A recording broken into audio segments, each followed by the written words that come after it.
The United States is suburban. In fact, it's a bit too suburban. Despite many American cities containing skyscrapers, the majority of metropolitan areas are characterized by urban sprawl. At first, this may not seem to be much of an issue, but urban sprawl has had a significant impact on the overall economy, with spillover effects relating to income mobility, healthcare, and energy efficiency. So let's go over what sprawl looks like today, the reasons why it's so common, and lastly, the unintended or intended consequences and inefficiencies of sprawled city design. Urban sprawl mainly refers to a dispersed and unrestricted development pattern of urban centers. The main aspects of sprawl are low-density residential housing, single-use zoning, car-oriented transport and infrastructure, and urban periphery development. With the exception of older cities such as New York and Boston, most cities in the United States are representative of these characteristics. For example, relative to most regions in the world, American cities, particularly those in the South and Midwest, have low population densities where many metro areas are devoted to single land usage with very little mixed-use zoning. A notable feature is the vast amount of parking lots and highways that take up a large degree of space in downtown areas. This infrastructure often cuts off neighborhoods from one another and downtown, which leads to loss of land for development. This dead space, such as parking lots, in some cities takes up more space than housing, and along with single-use zoning, creates extremely unwalkable cities. This ties in with the final notable aspect of sprawl, which is that American cities have a high level of reliance on car usage and infrastructure. In contrast, transit and public transportation systems are not as extensive and relatively mediocre compared to not only established economies such as South Korea or Germany, but also emerging economies such as Thailand, Malaysia, and Turkey. So why is the United States such an anomaly in terms of its public infrastructure and is relatively suburban? The first set of factors that can explain the United States suburbanization are what economists refer to as natural causes. The most important ones are rising income and technology. The United States was the first industrialized country to achieve a high degree of automobile ownership, where by 1928, 56% of households owned a car, much higher than any other country at the time. And rising incomes facilitated this mass motorization. These two factors both have a positive correlation with increase in land area, aka suburbanization.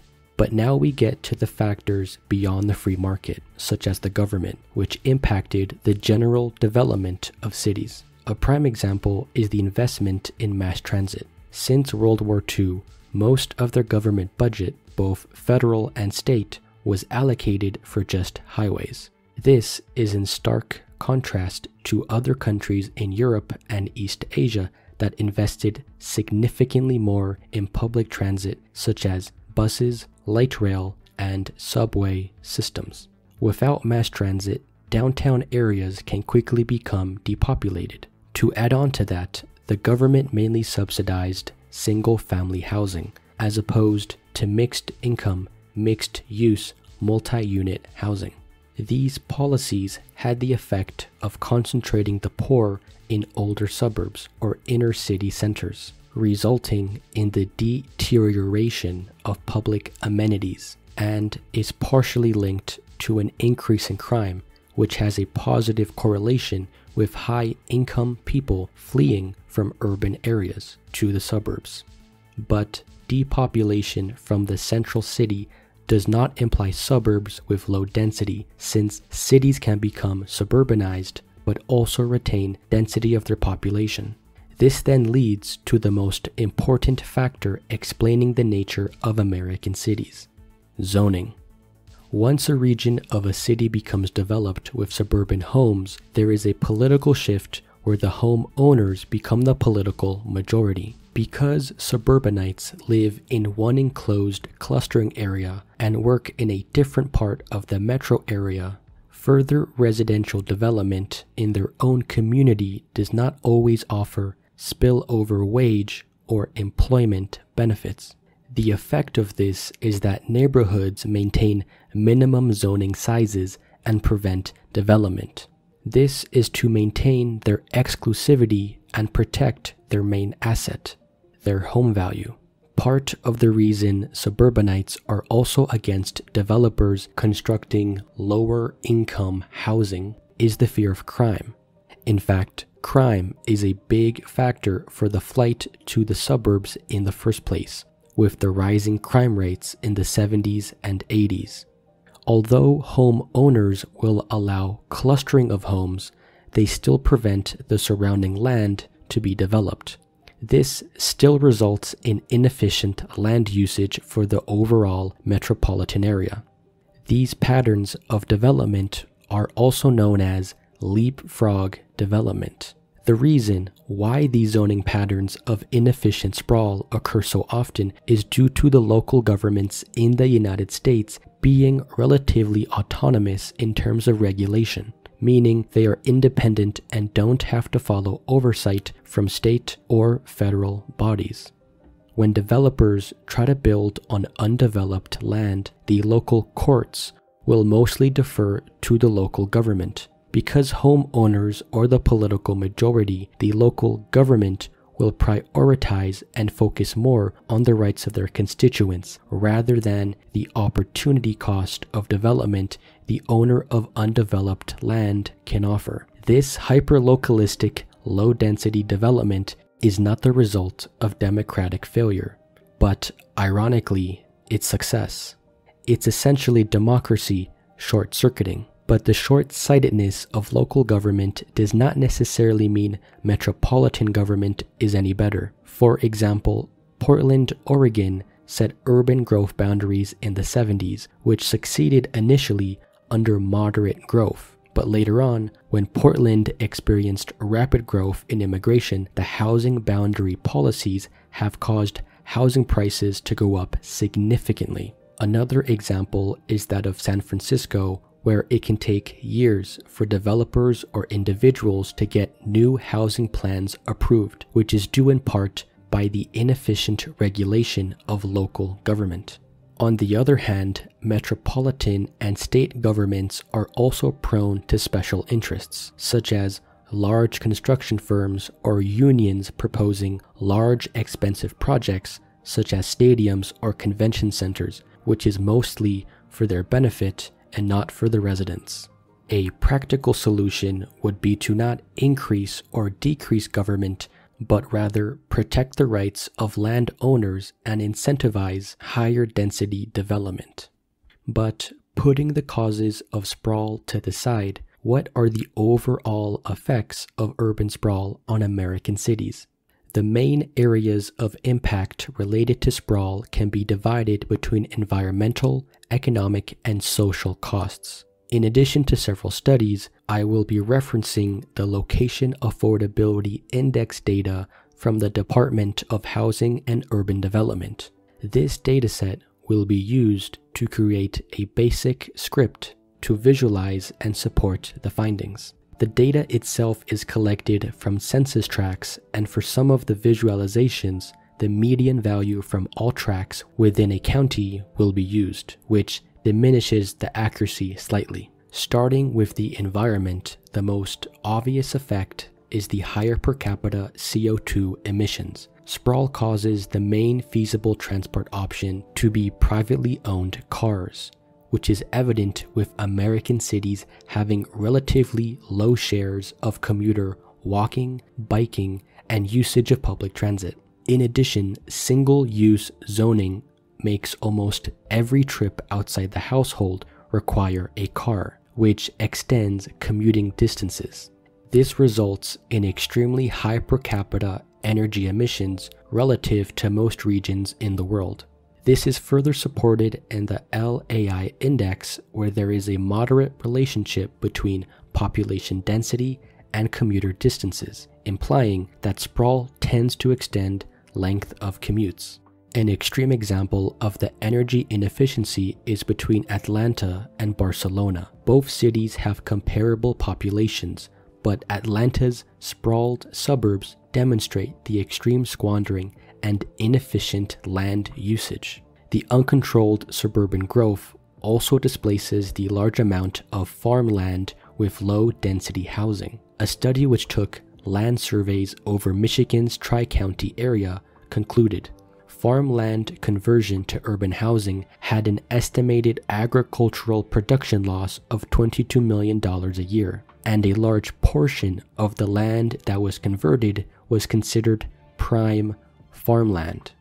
This inefficient land conversion has led to the loss of wildlife, wetlands, marshes, and has increased the imperviousness of land.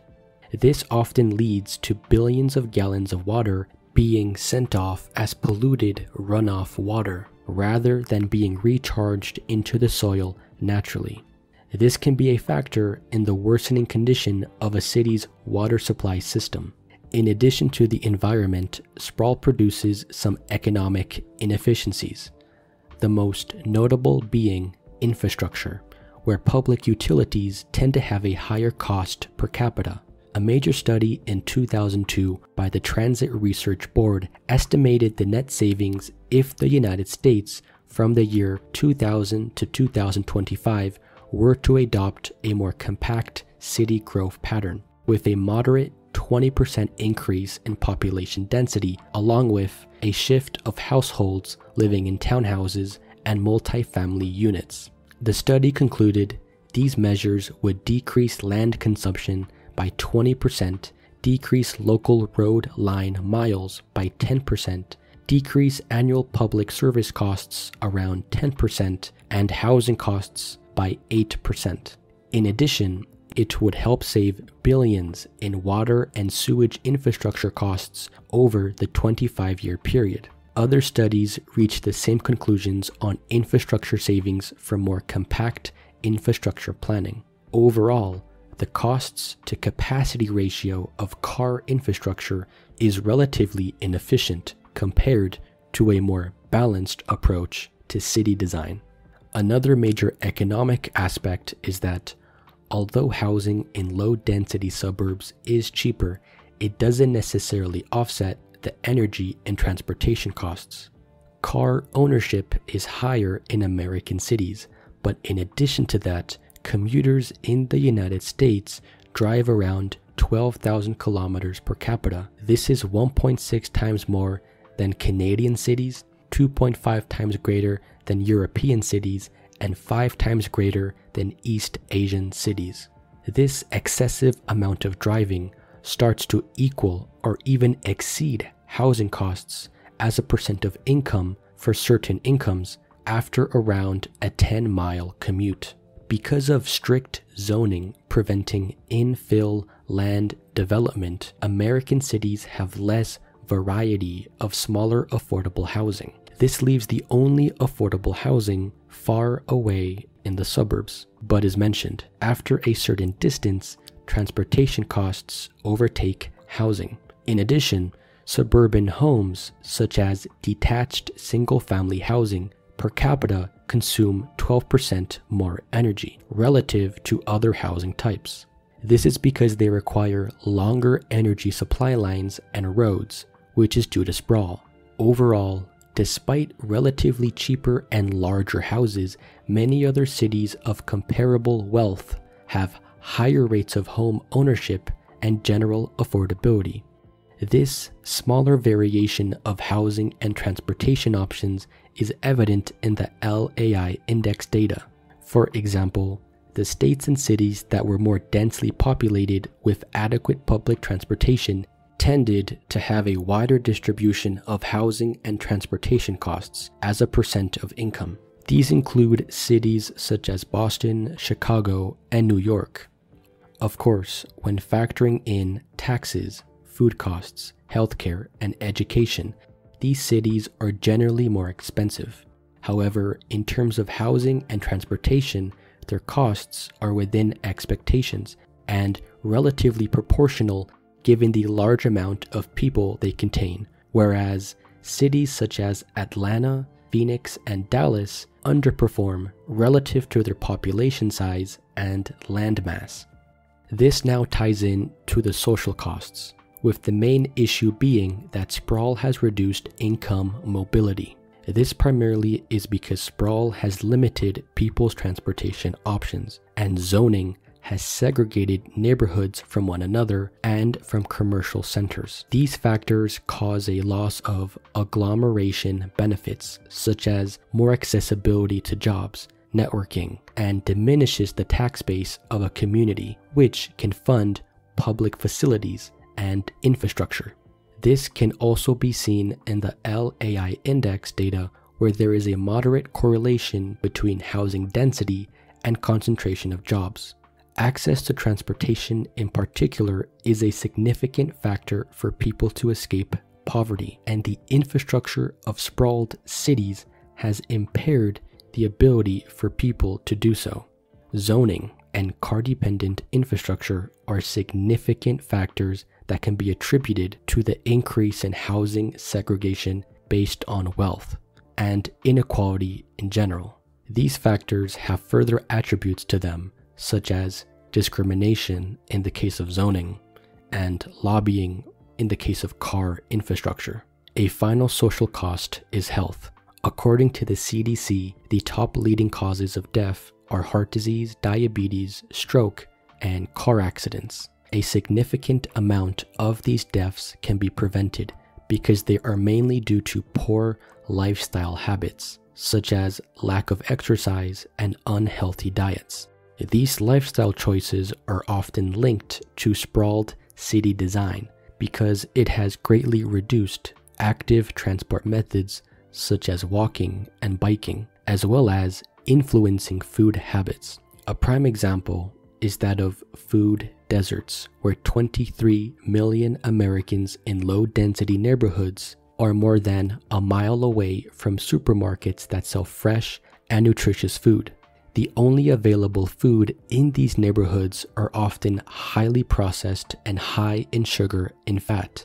The large amount of deaths and health procedures related to the lifestyle environment of sprawl certainly puts an excessive strain on the healthcare system and is largely preventable. In conclusion, the United States is a standard deviation too suburbanized, which has caused some inefficiencies and spillover effects. Suburbanization itself is not bad. In fact, many cities in Europe and East Asia would benefit extensively from it. The problem, however, is that the degree of urban sprawl has been far too excessive. The infrastructure of American cities is simply not balanced and not optimized in terms of land usage, transportation, and energy. On the positive side, both the public and private sectors are investing in new solutions to minimize the negative effects of urban sprawl. Like many social problems, however, the difficulty in solving them is not necessarily because of the technical challenges, but rather the political interests at stake.